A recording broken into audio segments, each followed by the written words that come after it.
The question is according to Fayol there should be a proper balance between authority and dash.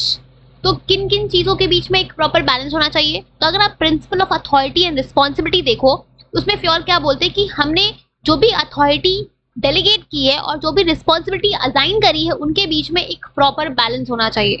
That is, तो यहाँ पे क्या होगा, responsibility. Just a second.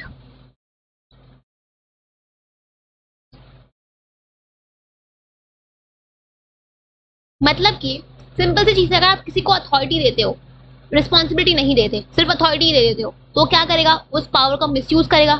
उसके पास power तो है बट कोई काम नहीं है, कोई रिस्पॉन्सिबिलिटी नहीं है, मीन्स क्या करेगा, वो उस पावर को मिसयूज करेगा।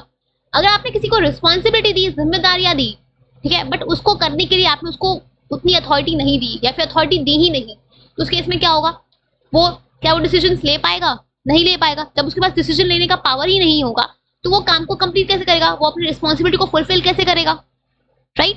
तो यहाँ पे फ्योल ये बोलते हैं कि हमने जो भी अथॉरिटी डेलीगेट करी है और जो भी रिस्पॉन्सिबिलिटी असाइन करी है उनके बीच में एक प्रॉपर बैलेंस होना चाहिए।